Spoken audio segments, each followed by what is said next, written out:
high price. All right, kids and pot. You don't recommend that, right? Of course not.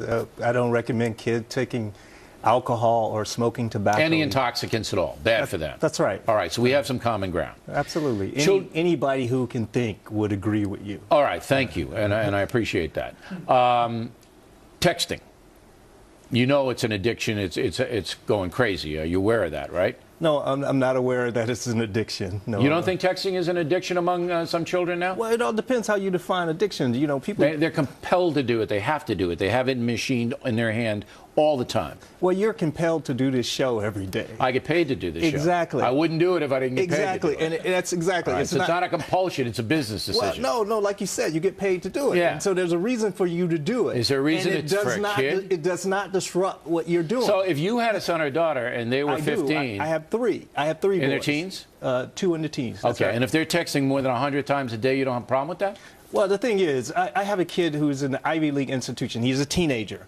My main sort of concern is how well he does in school. He texts quite a bit, but he also gets all A's in school. Yeah, but I don't know if that's you want the whole child to develop, not just precisely. The academic. You just said it. Right. That's precisely. And it. I don't know if the texting is leading to that. All right, Dr. Abloh, you see it a little bit differently. I see a coming storm here, a tsunami building with the drugs, the soft drugs, the pot, and the high-tech abuse. I think it's abuse. I think if a kid's texting 100 times a day, that's abuse. Go. Absolutely. This is a perfect storm. We've talked about this, Bill. I've written about it. You've written about it. Bottom line is any time you attempt to exit the real world in favor of a fantasy land where your emotions aren't troubling to you, there's a price to pay for that. Those are called addictions. Texting, the incessant use of Facebook, the use of marijuana now, which parents, by the way, they're caving. They're telling their kids, oh, it's just marijuana? Oh, you just sell marijuana? I don't know how many parents would do that. They are. Maybe look, they are. We all know there are permissive parents, but I still believe in this country they're a minority. I think parents don't want their kids involved with intoxicating agents. Most parents, most responsible parents.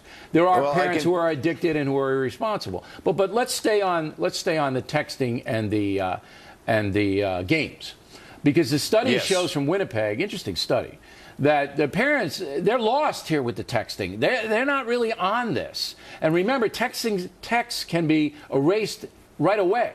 So you literally have to be following your kid around, all right, to know what that kid's doing and the interaction. Therefore, the children are bold now. The children are doing things that of course you would never do on the telephone because you might be overheard.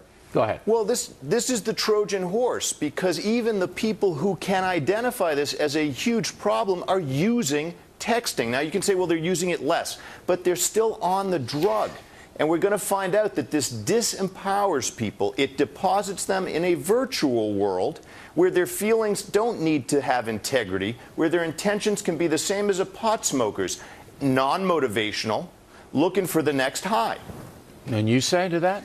Well, I don't know what to say, because hold on. Let me frame it, though. I think we're becoming a weaker nation because of all of this, particularly under 30. Under 30 is going to have to take over someday, all right? And they are lost in this world. Bill, let's slow down. Let's think about the last 3 guys who occupied the White House.